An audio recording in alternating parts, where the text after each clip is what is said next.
Good morning to all.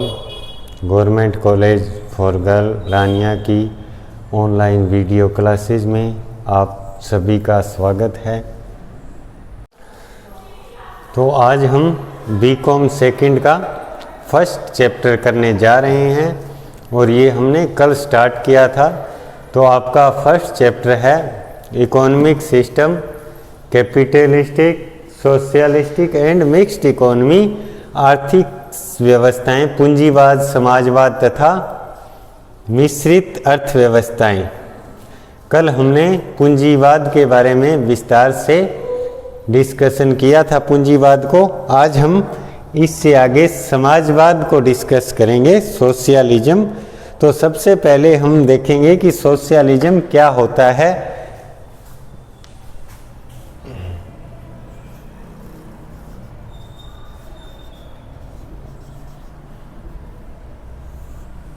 समाजवाद किसे कहते हैं, इसकी डेफिनेशन देखेंगे।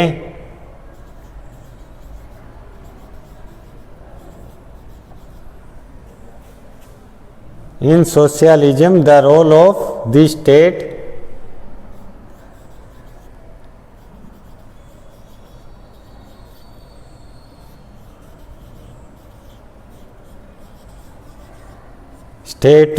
Is central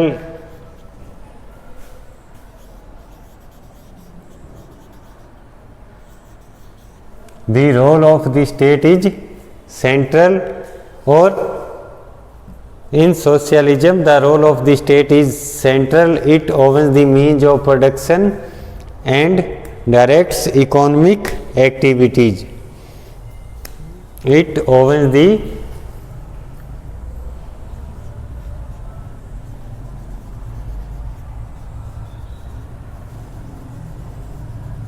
means of production and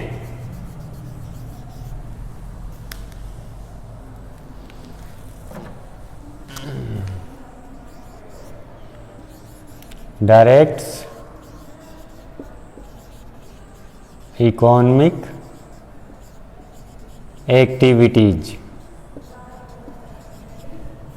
ये है सेंट्रल।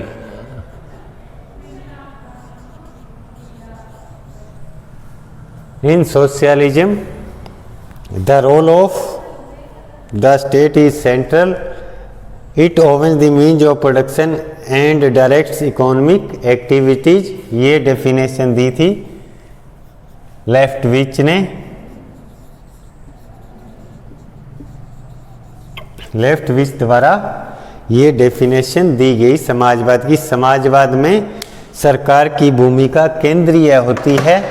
यह उत्पादन के साधनों का स्वामित्व करती है और आर्थिक क्रियाओं का निर्देशन या नियंत्रण करती है। तो आप समझ गए होंगे कि समाजवाद में क्या है। समाजवाद में सरकार के सामाजिक कल्याण के लिए जो उत्पादन के साधन हैं उन पर सरकार का एकाधिकार होता है तथा सरकार यह तय करती है कि किन वस्तुओं का उत्पादन किया जाए, कितना उत्पादन किया जाए।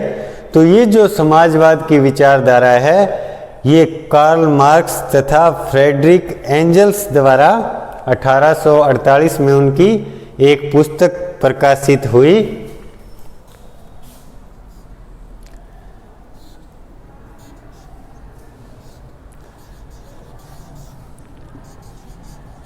कार्ल मार्क्स एंड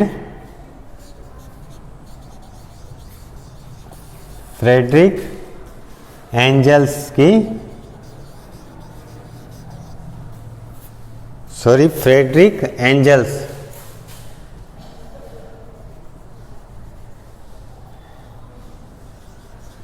एंजल्स की एक पुस्तक प्रकाशित हुई। वो थी द कम्युनिस्ट मैनिफेस्टो। द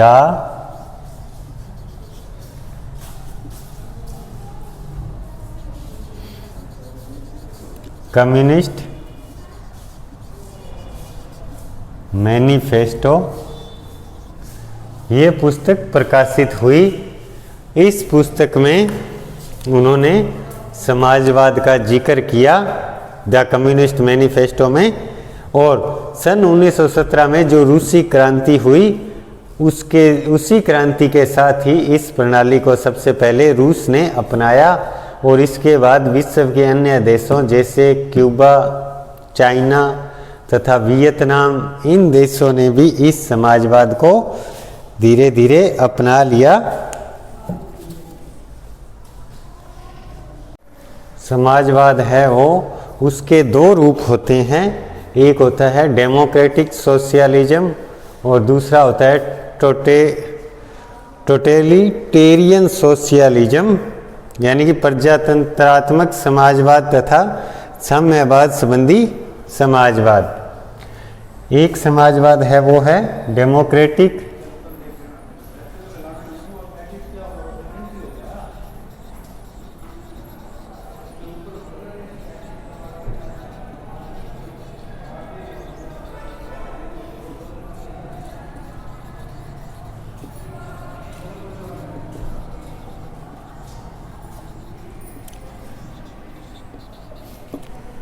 जो ये है प्रजातंत्रात्मक समाजवाद और ये है साम्यवादी संबंधी समाजवाद। प्रजातंत्रात्मक समाजवाद है वो क्या है, इस समाजवाद में उत्पादन के जो साधन हैं उस पर सरकार का नियंत्रण होता है तथा किन किन वस्तुओं का उत्पादन करना है यह निर्धारण भी सरकार द्वारा किया जाता है, परंतु इसमें जो उपभोक्ता है उसको अपने उपभोग संबंधी तथा व्यवसाय संबंधी जो चुनाव करने की स्वतंत्रता होती है।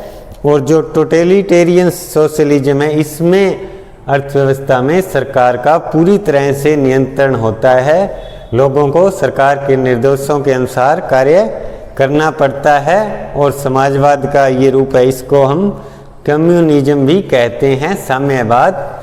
तो अब देखो समाजवाद क्या है। समाजवाद इस प्रकार की प्रणाली है जिसमें देश की अर्थव्यवस्था पर सरकार का नियंत्रण होता है तथा सरकार समाज के लोगों की भलाई के लिए व लोगों को अवसरों की समानता प्रदान करने के लिए सभी आर्थिक क्रियाओं का संचालन करती है। अब देखेंगे मेन फीचर्स ऑफ सोशलिज्म, समाजवाद के मुख्य लक्षण क्या हैं वो देखेंगे।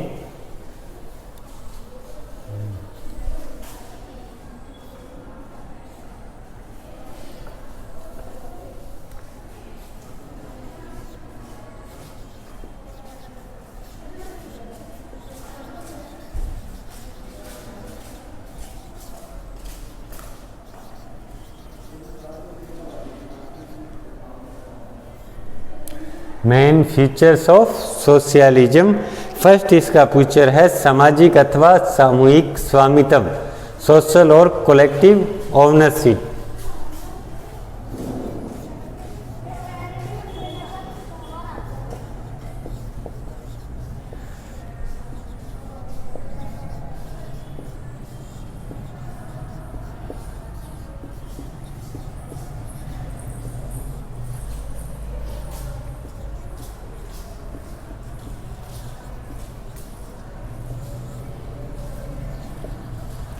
सोशल और कलेक्टिव ओनरशिप,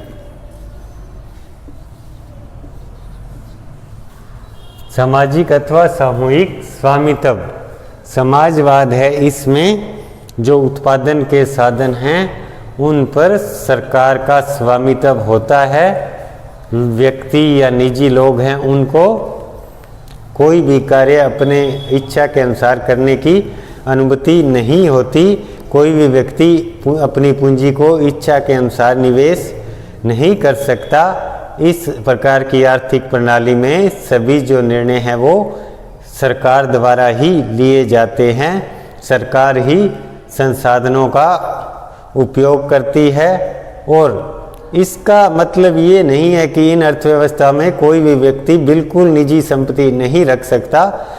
कोई व्यक्ति कितनी निजी संपत्ति रख सकता है यह सीमा इन देशों में सरकार द्वारा तय की जाती है। वो सीमा जितनी होगी उतनी निजी संपत्ति कोई व्यक्ति रख सकता है।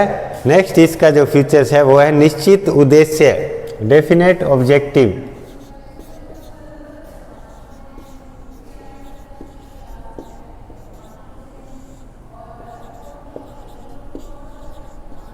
निश्चित उद्देश्य।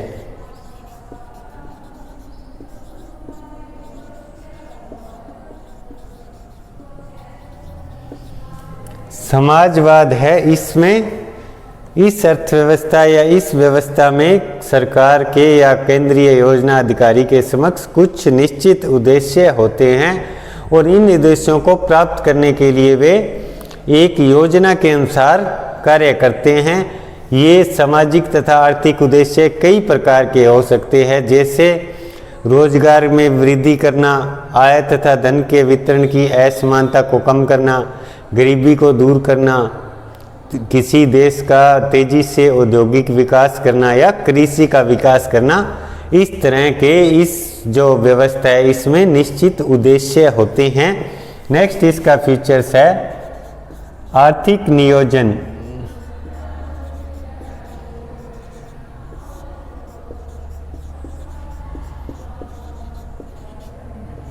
या इकोनॉमिक प्लानिंग।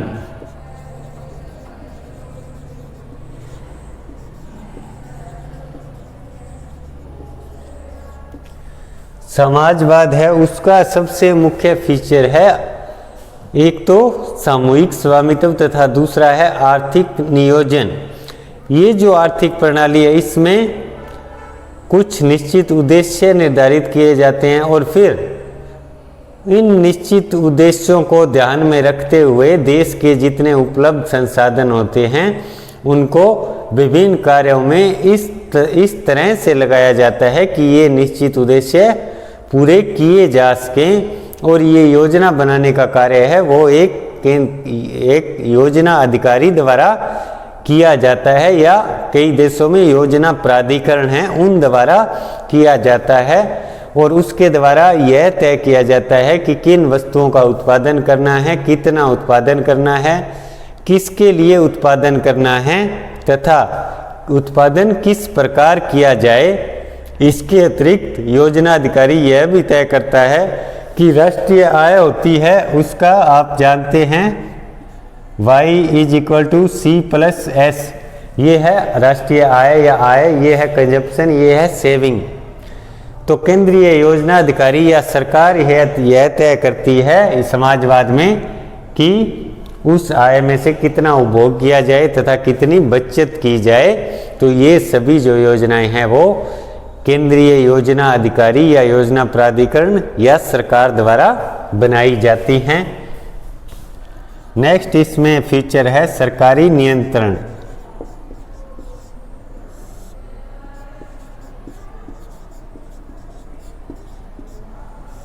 सरकारी नियंत्रण या गवर्नमेंटल कंट्रोल। जो भी ये समाजवाद है इसमें सभी जो संसाधन हैं उन पर सरकार का नियंत्रण होता है और जो भी निर्णय लिए जाते हैं वो सभी निर्णय सरकार द्वारा या सरकार द्वारा निर्धारित जो योजना प्राधिकरण है उस द्वारा लिया जाता है। इसको गवर्नमेंटल कंट्रोल। इसमें उपभोग, उत्पादन, वितरण, विनिमय, विदेशी व्यापार, कीमतें और जो भी आर्थिक नीतियां हैं वो सभी निर्णय सरकार के नियंत्रण में होते हैं। पूरी तरह से सरकारी नियंत्रण होता है। नेक्स्ट इसका फीचर है प्रतिस्पर्धा का अभाव।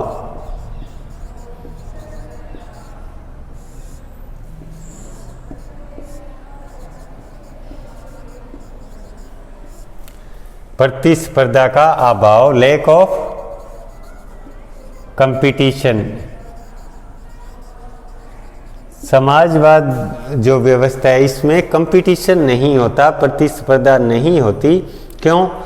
क्योंकि उत्पादन करने वाला एकमात्र उस देश में या अर्थव्यवस्था में अकेली सरकार होती है और पूर्ण प्रतियोगिता कहाँ होती है? जहाँ एक वस्तु का उत्पादन करने वाले विभिन्न उत्पादक हो, परंतु इसमें केवल एक ही उत्पादक होता है और वो सरकार होती है। तो इसलिए इसमें कोई भी प्रतियोगिता नहीं होती।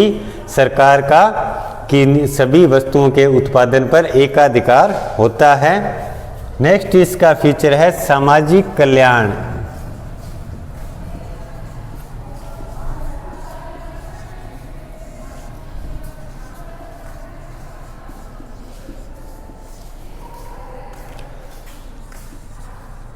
Social welfare. समाजवाद के अंतर्गत उत्पादन के साधनों पर सरकार का नियंत्रण होता है तथा सरकार यह तय करती है कि किन वस्तुओं का उत्पादन किया जाए, कितना उत्पादन किया जाए। तो ये जो निर्णय है सरकार द्वारा या योजना जो निर्धारित करने वाला है उसके द्वारा जनता की आवश्यकताओं को ध्यान में रखकर किए जाते हैं तथा कई बार इन आवश्यकताओं को पूरा करने के लिए सरकार हानि उठाकर भी उत्पादन करती है। तो इस तरह से इस व्यवस्था में लाभ कमाना उद्देश्य नहीं होता, सामाजिक कल्याण करना जनता का उद्देश्य होता है। नेक्स्ट इसका फीचर है सीमित निजी क्षेत्र।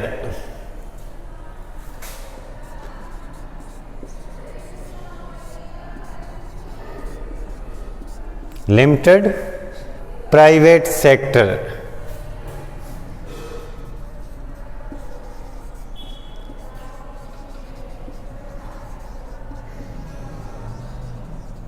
जैसा कि आप जानते हैं समाजवाद में उत्पादन, वितरण, विनिमय सभी कार्य सरकार द्वारा किए जाते हैं। सभी बड़े उद्योग, सार्वजनिक सेवाएं, शिक्षा, स्वास्थ्य, रेलवे, डाक, तार, पुल सब कार्य हैं। आधारभूत उद्योग, रासायनिक उद्योग सभी कार्य सरकार द्वारा खुद किए जाते हैं। सभी उद्योगों का संचालन सरकार करती है। तो इसमें निजी क्षेत्र का महत्व बहुत कम होता है। तो ये मेन फीचर्स हैं समाजवाद के मुख्य गुण। अब ये मुख्य लक्षण है समाजवाद के, मेन फीचर्स मुख्य लक्षण। अब इसके हम मेरिट्स जानेंगे। समाजवाद के क्या क्या फायदे हैं या मेरिट्स हैं, क्या अच्छी बातें हैं समाजवाद में, वो जानेंगे।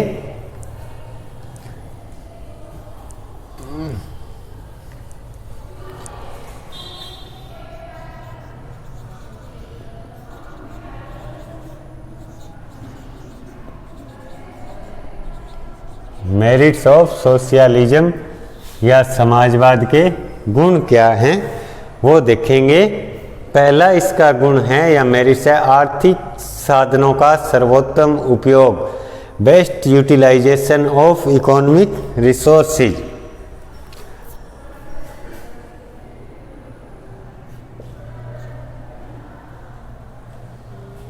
आर्थिक best utilisation of economic resources, आर्थिक साधनों का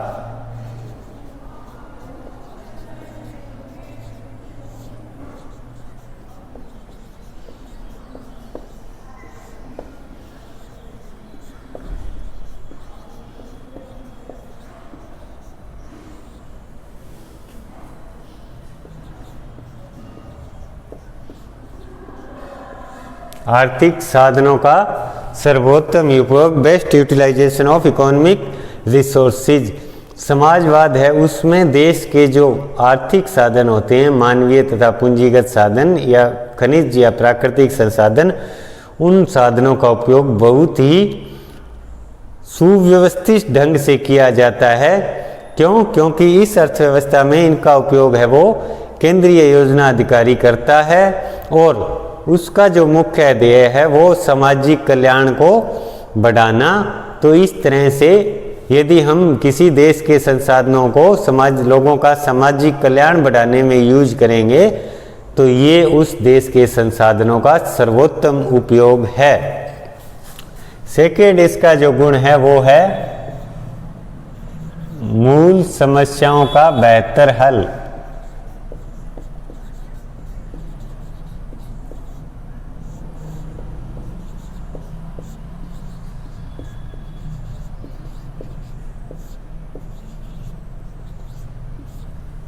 समाजवाद के अंतर्गत क्या है कि मूल समस्याएं हैं उनका हल है वो अच्छी तरह से किया जा सकता है, क्योंकि इस व्यवस्था में जो उत्पादन है वो लाभ के लिए नहीं किया जाता। सरकार को इसमें स्वतंत्रता होती है कि वो सामाजिक हित को ध्यान में रखकर साधनों का इस ढंग से प्रयोग करे कि लोगों को आवश्यक सेवाएं तथा वस्तुएं प्राप्त हों तथा उनकी जो बेसिक नीड्स हैं वो पूरी हो सके।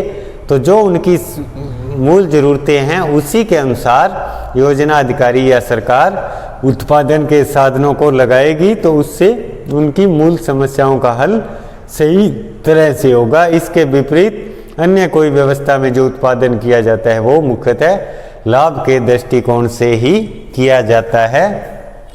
नेक्स्ट इसका जो गुण है, मेरिट्स है, वो है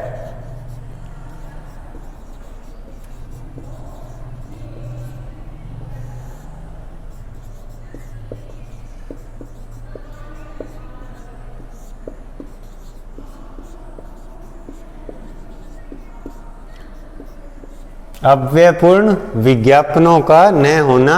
नो वेस्टफुल एडवर्टाइजमेंट। एडवर्टाइजमेंट कहाँ की जाती है? जहाँ एक वस्तु उत्पादित करने वाले बहुत से उत्पादक हों, उनकी वस्तु सेम हो परंतु उसके उत्पादक बहुत सारे हों तथा वो सभी अपनी वस्तु की मांग को बढ़ाना चाहेंगे। इसके लिए वे एडवर्टाइजमेंट करते हैं, क्योंकि यदि वो अपनी वस्तु की एडवर्टाइजमेंट नहीं करेंगे तो उपभोक्ता दूसरी जो उद्योग है उनकी वस्तुएं खरीदता रहेगा। तो ये मुख्यतः पूर्ण प्रतियोगिता में होता है, जहां एक वस्तु का उत्पादन करने वाले बहुत से उत्पादक हो। परंतु समाजवाद में आपको पता है कि सभी वस्तुओं या विभिन्न वस्तुओं का जो उत्पादन है वो एक अकेली सरकार द्वारा किया जाता है। इसमें सरकार का एकाधिकार होता है, तो इसमें विज्ञापनों पर व्यय नहीं किया जाता। हो सकता है कि सूचना मात्र के लिए एक आधी बार विज्ञापनों पर थोड़ा बहुत खर्च किया जाए, परंतु साधनों का विज्ञापनों पर व्यय करके वेस्टफुल उपयोग नहीं होता, वेस्टेज नहीं होती। नेक्स्ट इसका फ्यूचर है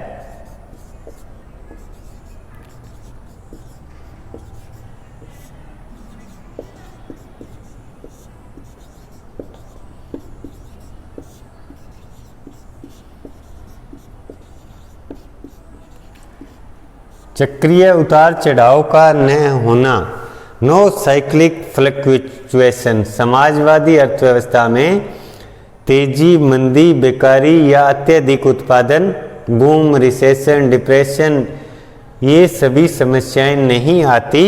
इन परिस्थितियां का इस अर्थव्यवस्था को सामना नहीं करना पड़ता। समाजवादी अर्थव्यवस्था में आर्थिक स्थितियां कायम रहती हैं। और क्यों नहीं आती? क्योंकि पूंजीवादी अर्थव्यवस्था में क्या है, उत्पादन जो किया जाता है मुख्यतः वो लाभ के उद्देश्य से किया जाता है। और जब कि उस अर्थव्यवस्था में एक ऐसा समय आता है जब वस्तुओं की मांग कम हो जाती है तो पूर्ति बढ़ जाएगी, तो इससे वस्तुओं की कीमतें एकदम कम हो जाएंगी और उत्पादक क्या करेंगे, उस वस्तु का उत्पादन बहुत कम कर देंगे। उत्पादन कम होने करने के कारण रोजगार कम होगा, आय कम होगी, मांग और कम होगी। इसलिए पूंजीवादी अर्थव्यवस्था में जो उत्पादक है वो तेजी की अवस्था या आशावाद में तो बहुत ज़्यादा निवेश करते हैं और निराशावाद की अवस्था में वो अपना निवेश निकाल लेते हैं या बिल्कुल भी निवेश नहीं करते।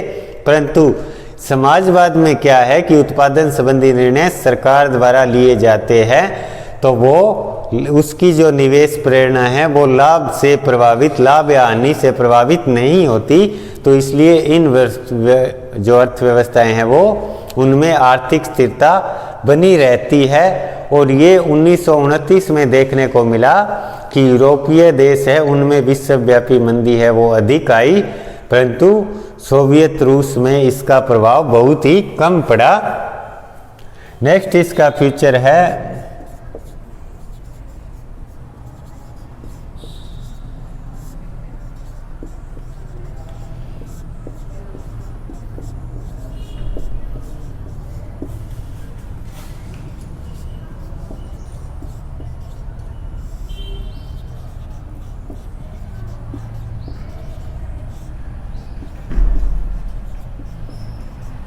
अधिक तेजी से व संतुलित आर्थिक विकास, rapid and balanced economic development. इस अर्थव्यवस्था में जो मुख्य कार्य करता है वो योजना प्राधिकरण होता है और वह देश के प्राकृतिक, मानवीय तथा भौतिक संसाधनों का अंदाजा लगाकर उनका वितरण कुशलता से व दक्षता से करता है, जिससे देश की आर्थिक प्रणाली मजबूत हो तथा केंद्रीय योजना प्राधिकरण यह ध्यान रखता है कि उसे किन क्षेत्रों में कम निवेश करना है, किन में ज़्यादा निवेश करना है, तो इससे देश का संतुलित आर्थिक विकास होता है। इसके अतिरिक्त वो यह भी तय करता है कि कृषि में कितना निवेश किया जाए, उद्योग में कितना निवेश किया जाए, सेवा क्षेत्र में कितना निवेश किया जाए या आधारित संरचना में कितना पूंजी निवेश किया जाए। इस तरह से देश का संतुलित विकास होता है।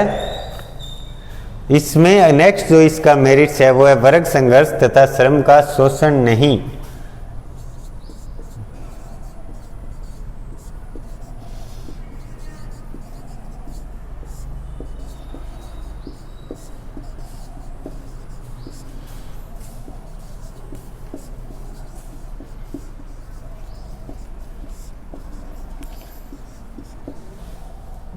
समाजवाद में वर्ग संघर्ष नहीं होता तथा श्रमिकों का शोषण नहीं होता। ये शोषण कहाँ होता है? पूंजीवाद में, जहाँ पर दो वर्ग उत्पन्न हो जाते हैं, एक उद्योगपति धनी वर्ग तथा दूसरा निर्धन श्रमिक वर्ग। और पूंजीवाद में जो उद्योगपति हैं वो श्रमिकों को उनकी सीमांत उत्पादकता से कम मजदूरी देते हैं, तो इस तरह से उन श्रमिकों का आर्थिक शोषण होता है। परंतु इसमें क्या है कि इस तरह का कोई शोषण नहीं होता। इसमें अकेली सरकार उत्पादक होती है, वो श्रम को सेवाओं में लगाती है तथा सभी श्रम है वो समरूप होता है तथा कंधे से कंधा मिलाकर एक दूसरे के साथ कार्य करता है। तो यहाँ पर इस कारण कोई भी वर्ग संघर्ष तथा किसी भी श्रमिक का शोषण नहीं होता। यहाँ श्रमिक हड़ताल पर नहीं जाते, ना ही मिल मालिकों द्वारा तालाबंदी की जाती है, क्योंकि जो श्रमिक वर्ग है उसे अपने कार्य के अनुसार उचित मजदूरी मिलती है, तो इसलिए इन अर्थव्यवस्थाओं में वर्ग संघर्ष नहीं होता। सेवंथ इसकी जो डीमेरिट्स है वो है आय का समान वितरण।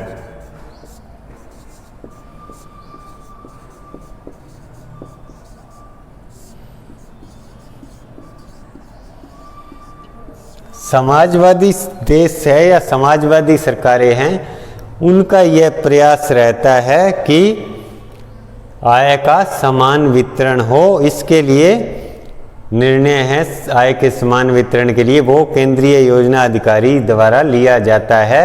इसके लिए सरकार क्या करती है, जो धनी वर्ग है उस पर उच्च कर लगाएगी तथा जो निर्धन वर्ग है उसको कुछ सेवाएं निःशुल्क प्रदान करेगी।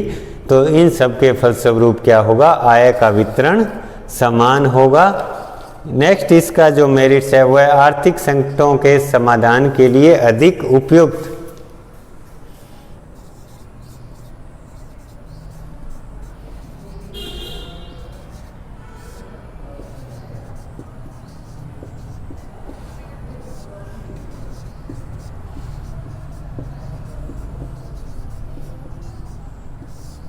आर्थिक संकटों के समाधान के लिए अधिक उपयुक्त।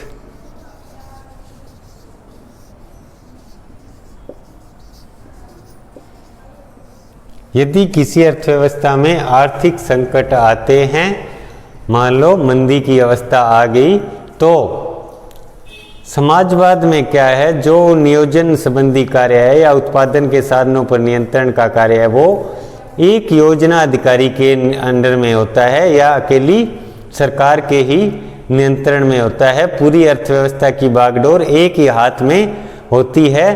तो इससे क्या होगा कि यदि कोई आर्थिक संकट आता है तो इन सभी संसाधनों को तुरंत ही किन्हीं दूसरे कार्यों में या दूसरे उद्योगों में ट्रांसफ़र किया जा सकता है, क्योंकि योजना का कार्य है या जो उत्पादन नियंत्रण का कार्य है, अर्थव्यवस्था नियंत्रण का, वो केवल एक ही व्यक्ति योजना अधिकारी के हाथ में होता है, तो वो शीघ्रता से उत्पादन के साधनों को एक उद्योग या एक क्षेत्र से दूसरे क्षेत्र में बदल सकता है जब भी कोई आर्थिक संकट आता है। अब हम आगे देखेंगे, ये थी इसके समाजवाद के मेरिट्स या गुण। अब समाजवाद के दोष इसके साथ ही लिखेंगे आप, और आप इस दोनों का जो डिफरेंस है वो देखना, इससे आपको ये इजीली समझ में आ जाएंगे। यहाँ हम लेंगे इसकी डीमेरिट्स।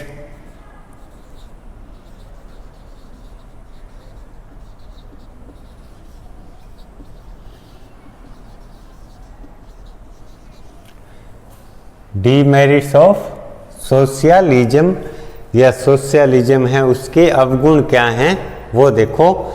पहला इसका अवगुण है लागत आंकने का कोई सही आधार नहीं।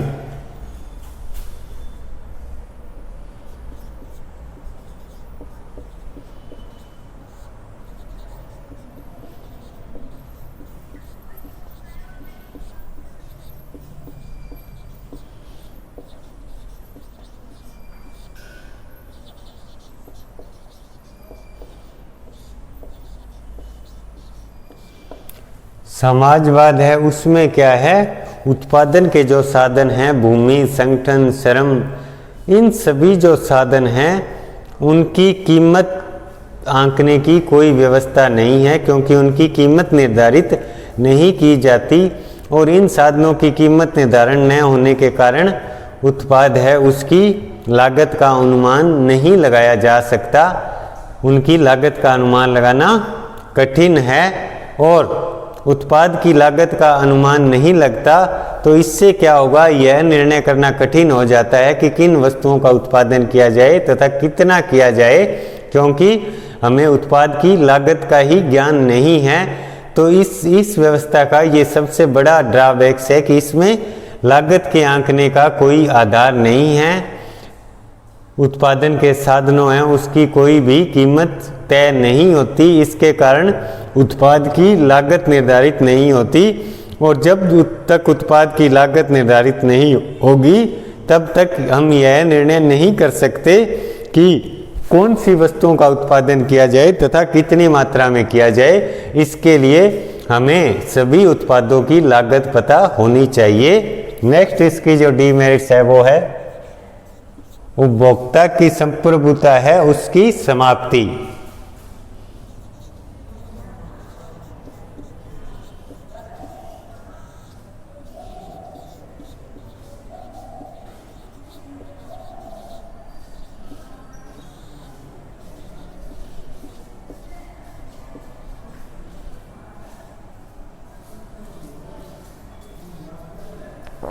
उपभोक्ता की संप्रभुता की समाप्ति, एंड ऑफ कंज्यूमर्स सॉवरेनिटी। ये जो अर्थव्यवस्था है उसमें उपभोक्ता की कोई प्रभुसत्ता नहीं रहती, वह एक दास की भांति ही रह जाता है। बेशक ये जो अर्थव्यवस्था है समाजवादी, इसमें जो वस्तुओं तथा सेवाओं का उत्पादन है वो योजना अधिकारी द्वारा उपभोक्ताओं की आवश्यकताओं को ध्यान में रखकर ही किया जाता है, परंतु फिर भी उपभोक्ता जिन वस्तुओं तथा सेवाओं का उपभोग करना चाहते हैं वे उपलब्ध नहीं होती। तो ये जो व्यवस्था है वो उपभोक्ता की जो संप्रभुता है उसकी समाप्ति करते हैं, उसको ख़त्म करते हैं। कहाँ क्या तथा कितना उत्पादन करना है यह सभी निर्णय केंद्रीय योजना अधिकारी द्वारा ही लिए जाते हैं। तो जो पदार्थ तथा सेवाएं पैदा की जाएगी लोगों को वो ही उपभोग करनी पड़ेगी, चाहे उन्हें वो अच्छी लगे या ना लगे, चाहे वो वस्तुएं उन्हें कम मात्रा में मिले या अधिक मात्रा में। तो इसमें समाजवाद में उपभोक्ता की संप्रभुता बिल्कुल जीरो हो जाती है, उसकी समाप्ति हो जाती है। नेक्स्ट जो इसका डीमेरिट्स है वो है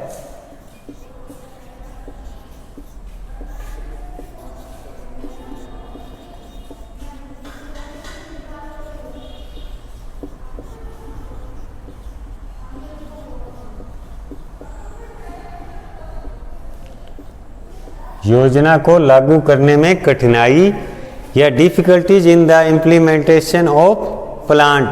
समाजवादी अर्थव्यवस्था है, उसमें क्या है कि देश के सभी आर्थिक क्रियाओं के लिए केंद्रीय योजना बनाई जाती है।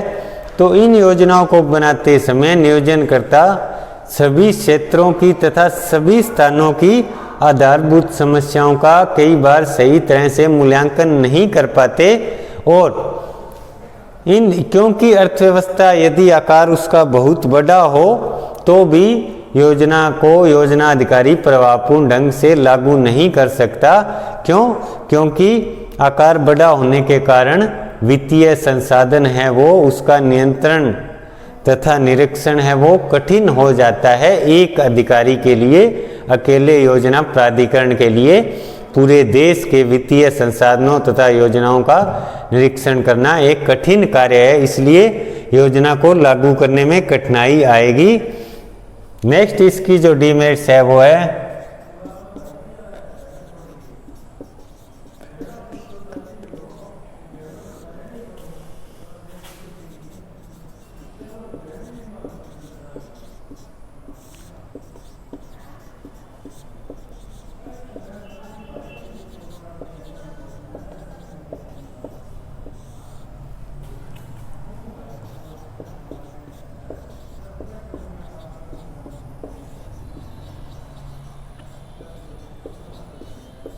व्यक्तिगत उत्पादकता तथा कार्य कुशलता को समाजवाद में कोई महत्व नहीं दिया जाता, क्योंकि समाजवाद में हर कार्य है वो सरकार द्वारा निर्धारित होता है। कोई व्यक्ति यदि अधिक कार्यकुशल है या कोई व्यक्ति कम कार्यकुशल है तो उसकी ओर कोई ध्यान नहीं दिया जा सकता। ऐसी इन अर्थव्यवस्थाओं में ऐसी कोई कसौटी नहीं है कि व्यक्ति की कार्यकुशलता का माप किया जा सके, और कोई व्यक्ति यदि अधिक कार्यकुशल है तो उसे अधिक पुरस्कार मिलना चाहिए। तो इस तरह की इन व्यवस्था में कोई भी कसौटी नहीं है। तो कई बार क्या होता है, जो श्रमिक या जो व्यक्ति अधिक कार्यकुशल है उसे अपनी कुशलता के अनुसार पुरस्कार नहीं मिलता, उसे कम पुरस्कार मिलता है अपनी कार्यकुशलता या योग्यता की तुलना में। तो ऐसी स्थिति में क्या होगा, कार्यकुशलता का स्तर कम होता चला जाएगा। नेक्स्ट इसकी डीमेरिट्स है वो है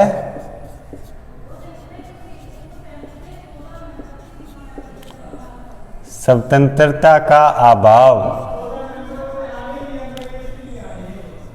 समाजवादी व्यवस्था है उसमें लेक ऑफ फ्रीडम, लोगों को जो आर्थिक स्वतंत्रता है वो समाप्त कर दी जाती है। यहाँ सारी आर्थिक तथा राजनीतिक सत्ता का जो केंद्रीकरण है वो सरकार के हाथों में आ जाता है। राज्य का जो उत्पादन के भौतिक साधनों पर नियंत्रण तथा सभी आर्थिक क्रियाओं पर अधिकार हो जाता है। राज्य जो आदेश देता है उसे हर व्यक्ति को पालन करना पड़ता है।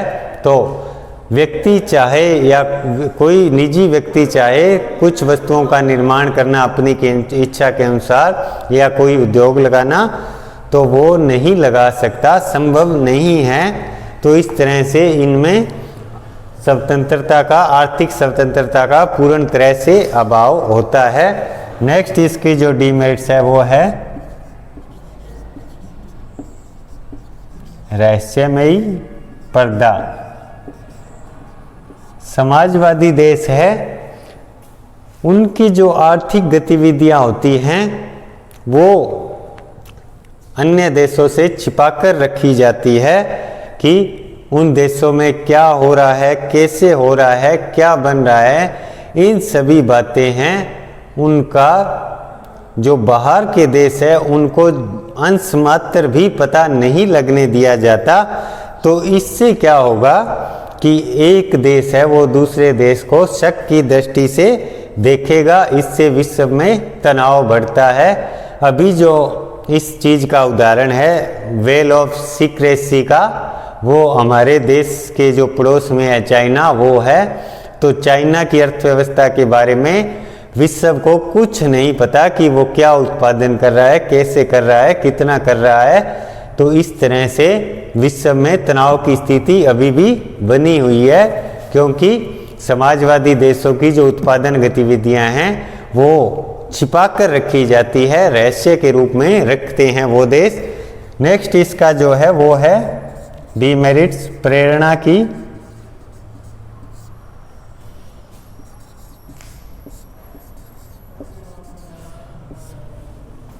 की कमी। जो समाजवादी देश हैं उनमें क्या है कि लोगों की कार्यकुशलता तथा योग्यता को कोई महत्व नहीं दिया जाता, सभी श्रमिक या कार्य करने वालों को समान समझा जाता है और ना ही लोग अपनी कार्यकुशलता बढ़ाकर निजी संपत्ति एकत्रित कर सकते। तो इससे क्या है, लोगों के जो कार्य करने की प्रेरणा है वो कम होती है। लोग एक मशीन की तरह जितने कार्य उसे सौंपे जाते हैं वो करते रहते हैं। तो प्रेरणा के बिना कोई भी देश या अर्थव्यवस्था अच्छी तरह से उन्नति नहीं कर सकती। तो ये हमने इसके डीमेरिट्स किए और ये इसके मेरिट्स किए। सबसे पहले हमने इसकी विशेषताएं की थी या फीचर्स ऑफ सोशलिज्म, विशेषताएं या लक्षण। तो समाजवाद में आप क्या समझे, मैं आपको इसको समराइज करता हूं। मुख्य तौर पर समाजवादी व्यवस्था है उसमें उत्पादन के साधनों पर सरकार का पूरी तरह से नियंत्रण होता है और सभी आर्थिक निर्णय जैसे उत्पादन, उपभोग, विनिमय, वितरण, विदेशी व्यापार, कीमतें, बैंकिंग से संबंधित बैंक दरें हैं, वो सभी जो व्यवस्था है, वो सभी जो आर्थिक क्रियाएं हैं वो सरकार द्वारा नियंत्रित होती है तथा किस वस्तु का कितनी मात्रा में किसके लिए किस प्रकार से उत्पादन करना है ये सभी निर्णय सरकार द्वारा लिए जाते हैं। और समाजवाद दो प्रकार का होता है, प्रजातंत्रात्मक समाजवाद, democratic socialism and totalitarian socialism या साम्यवादी समाजवाद। जो डेमोक्रेटिक या प्रजातांत्रिक समाजवाद है उसमें लोगों उपभोक्ताओं को अपना उपभोग संबंधी कुछ स्वतंत्रताएं होती है तथा साम्यवाद में उपभोग संबंधी भी स्वतंत्रताएं लोगों को नहीं प्रदान की जाती। और जो इसके मुख्य लक्षण थे वो थे कि समाजवाद में आपको पता है कि जो समावित्व है संसाधनों का वो सामाजिक या सामूहिक होगा और इसमें एक केंद्रीय योजनाधिकारी कुछ निश्चित उद्देश्य निर्धारित करेगा देश के उपलब्ध संसाधनों को ध्यान में रखते हुए कि उसे किस तरह से विकास करना है। तो इसमें आर्थिक नियोजन एक महत्वपूर्ण भूमिका निभाता है और आर्थिक नियोजन बना लेने के पश्चात सरकार इस नियोजन को लागू करती है।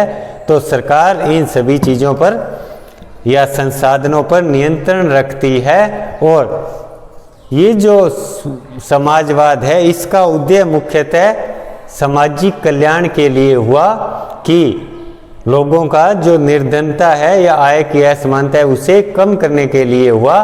तो इसका मुख्य जो लक्षण है वो सामाजिक कल्याण में वृद्धि करना है या लोगों का जीवन स्तर उच्च करना है। और इसके जो मुख्य गुण हैं उसमें आप देखेंगे कि समाजवाद के अंतर्गत पहला था आर्थिक संसाधनों का अच्छी तरह से उपयोग होता है, क्योंकि योजना अधिकारी देश के उपलब्ध मानवीय तथा पूंजीगत संसाधनों को ध्यान में रखते हुए तथा देश की आधारभूत जो समस्याएं उनको ध्यान में रखते हुए योजना का निर्माण करता है तथा विभिन्न क्षेत्रों तथा उद्योगों में संसाधनों का इस प्रकार वितरण करता है कि जो मूल समस्याएं हैं वो प्राथमिक आधार पर ली जाती है, वो सबसे पहले हल की जाती है। तो इसमें संसाधनों का सर्वोत्तम उपयोग होता है और लोगों की मूल समस्याएं हैं वो प्रायोरिटी के आधार पर सरकार द्वारा हल की जाती है। इसमें विज्ञापनों पर व्यय नहीं करना पड़ता और अर्थव्यवस्था है वो आर्थिक स्थिरता प्रदर्शित करती है, उसमें तेजी मंदी का व्यय नहीं बना रहता।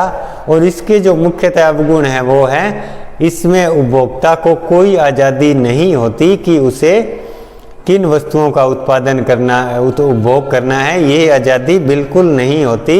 सरकार द्वारा उत्पादित वस्तुओं का ही इसे उपभोग करना पड़ता है। प्रेरणा की कमी इसमें पाई जाती है और व्यक्तिगत कार्यकुशलता तथा योग्यता या उत्पादकता को कोई महत्व नहीं दिया जाता। और मुख्यतः इसका जो अवगुण है वो है स्वतंत्रता का अभाव। लोगों को जो आर्थिक स्वतंत्रता है वो बिल्कुल प्रदान नहीं की जाती। और कई बार क्या होता है, इन देशों की सरकारें लोगों की आर्थिक स्वतंत्रता का दमन करते करते उनकी राजनीतिक स्वतंत्रता का भी दमन कर लेती है। तो इस तरह से ये इसके मुख्यतः अवगुण हैं। तो आज हमने समाजवाद डिस्कस किया। फर्स्ट लेसन आपका सोशलिज्म। Thank you.